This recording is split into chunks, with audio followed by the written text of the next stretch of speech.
प्रिय छात्रों, जैसे पिछले कक्षा में प्रीवियस क्लासेस में आपको पढ़ाया गया था मेंस्ट्रुअल साइकिल क्या है, कैसे होता है, कौन सी प्रक्रिया है, उसी के क्रम में आज आपको फर्टिलाइजेशन एंड इम्प्लांटेशन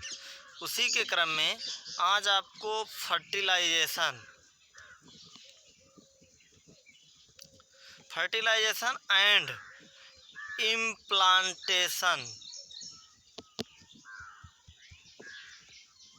इम्प्लांटेशन के विषय में विस्तृत जानकारी प्रोवाइड करवाई जाएगी। जैसे वास्तव में फर्टिलाइजेशन क्या होता है, तो पिछला जो टॉपिक आपको बताया गया था उसमें यह बताया गया था कि मेंस्ट्रुअल साइकिल, ठीक, फीमेल प्राइमेट्स में, जिसमें मंकी, एप्स और ह्यूमन बीइंग भी शामिल होते हैं, में होता है। अब वो जो साइक्लिक चेंजेस होते हैं उसी के फलस्वरूप जो ओविडक्ट होता है, ओविडक्ट के एम्पुला स्थमक जंक्शन पर ओवम और स्पर्म के एक साथ मीटिंग करने के फलस्वरूप जब उनके न्यूक्लियस का फ्यूजन होता है, उस पूरी प्रक्रिया को फर्टिलाइजेशन कहा जाता है। हिंदी में इसको निषेचन कहते हैं। अब यह जो निषेचन है, यदि इसको एक लाइन में कहा जाए, fertilisation, the process of fusion of a sperm with an ovum, the process of fusion of a sperm with an ovum is called fertilisation. यह एक ऐसी प्रक्रिया है जिसमें, अब जैसे ये वाला फिगर आपको दिख रहा है, ये यहाँ जो पतले पतले दिखाई पड़ रहे हैं, ये सब स्पर्म है। ये क्या है? जो ये स्पर्म है, ये स्पर्म है, ये स्पर्म है, ये तीन स्पर्म है। ये जो दिख रहा है ये ओवम है। स्पर्म ओवम के अंदर जो ये न्यूक्लियस है, न्यूक्लियस चारों तरफ cells of the corona radiata, ये ओवम के न्यूक्लियस के सेल के चारों तरफ जो ये दिख रहा है, ये कोरोना रेडिएटा की कोशिकाएं हैं, cells of the corona radiata को भेदते हुए स्पर्म, एक ही स्पर्म एक समय में एक ओवम में इंटर करेगा, और करने के फलस्वरूप जब यह स्पर्म आपको पढ़ाया गया था, उसमें आपको बताया गया था कि स्पर्म के अपर भाग पर, हेड वाले सबसे ऊपरी हिस्से पर एक्रोसोम एंजाइम पाया जाता है। जो एंजाइम यहाँ पर इसके जो है छिद्र करने में, पास आउट करने में, ओवम के अंदर घुसने में स्पर्म के मदद करता है। उस मेम्ब्रेन के ठीक पीछे न्यूक्लियस पाया जाता है, जो स्पर्म का न्यूक्लियस होता है हेड में ही, और वह न्यूक्लियस जैसे ही वह एक्रोसोम इसको इंटर कराता है, वैसे ही न्यूक्लियस, स्पर्म का न्यूक्लियस के साथ इस ओवम के न्यूक्लियस का फर्टिलाइजेशन होता है, और मीन्स फ्यूज करते हैं। फर्टिलाइजेशन मीन्स अगर कहा जाए फ्यूजन होता है, और फ्यूजन के इस प्रक्रिया को फर्टिलाइजेशन। अब फर्टिलाइजेशन हो गया, it's result causes formation of zygote.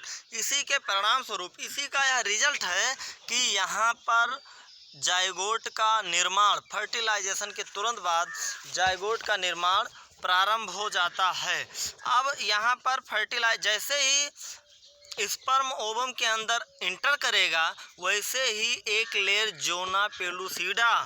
Zona pellucida नामक लेयर ओवम के चारों तरफ रिजिडिटी के साथ, कठोरता के साथ बाउंड करेगी, फिर दूसरे स्पर्म को इंटर नहीं करने देगी। यह जो जंक्शन, जो यह निषेचन की प्रक्रिया है, मानव में तभी संपन्न होगी जब यह एम्पुला स्थमक जंक्शन पर दोनों एक साथ एक समय में पहुंचेंगे। उसके फलस्वरूप यहाँ पर जो सेकंड पोलर बॉडी है उसका निर्माण होगा, और सेकंड पोलर बॉडी के कारण जाइगोट का निर्माण होगा, और जाइगोट में फिर division, cleavage, the mitotic division.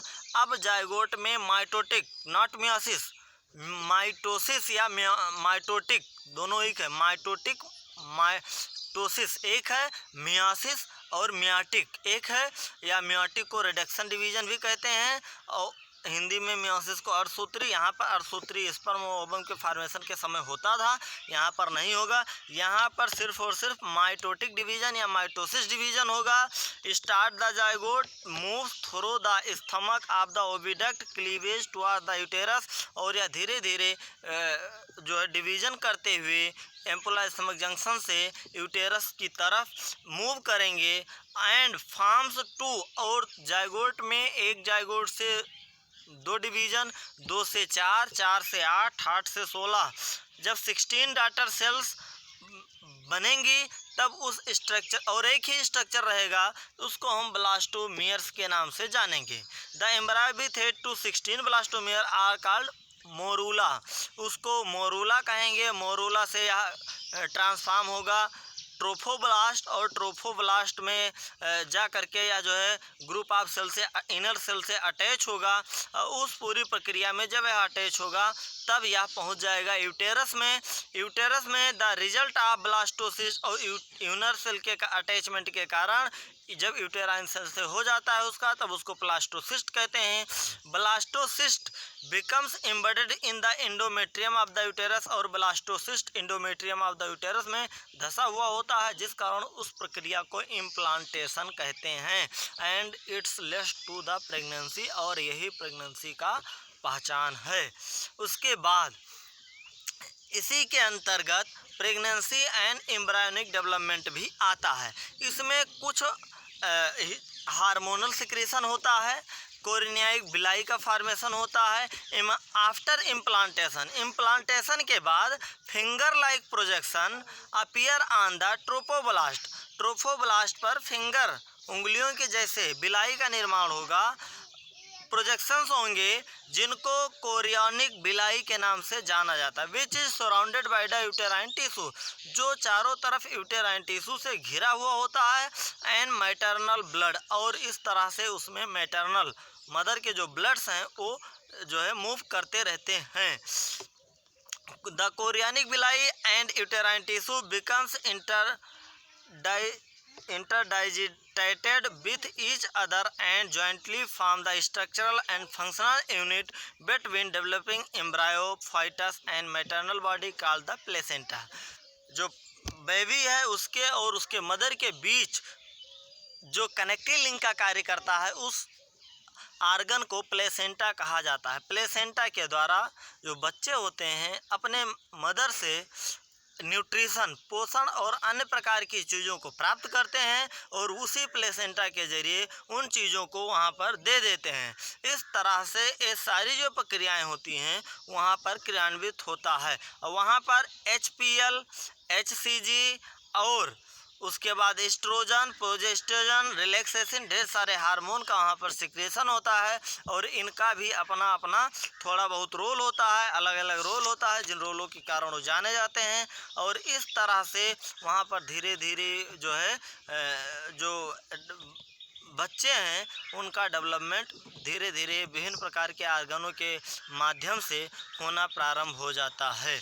After 1 month of the pregnancy, जब प्रेगनेंसी 1 month हो जाता है, एम्ब्रायोज हर्ट, सबसे पहले हर्ट का निर्माण बच्चे के अंदर 1 महीने के बाद होता है। हर्ट की आवाज़ को स्टेथोस्कोप से सुना जा सकता है। इस तरह से फाइटस डेवलप्स लिम्ब, और उसके बाद जो है लिम्ब्स का डेवलपमेंट होता है, डिजिट्स होते हैं।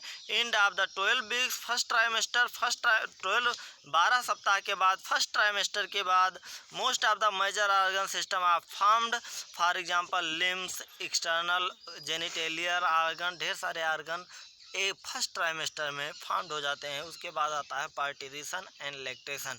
पार्टिरेशन है at the time of the delivery और expulsion, this process known as the parturition. जब 9 मंथ बीत जाते हैं, अर्थात 9 मंथ के पूरे पीरियड्स को जेस्टेशन पीरियड कहा जाता है। जब जेस्टेशन पीरियड बीत जाता है तब जो टाइम आता है उसको डिलीवरी ऑफ द फाइटस कहते हैं, बच्चे का जन्म लेना। इस प्रक्रिया को पार्टिरूशन के नाम से पार्टूरेशन के नाम से जाना जाता है।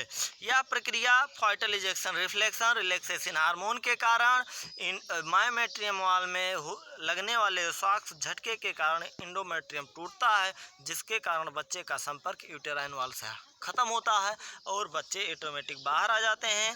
इस प्रक्रिया को जब जो है बच्चे बाहर आते हैं तब उस प्रक्रिया को पार्टूरेशन कहा, PARTURITION पार्टूरेशन कहा जाता है।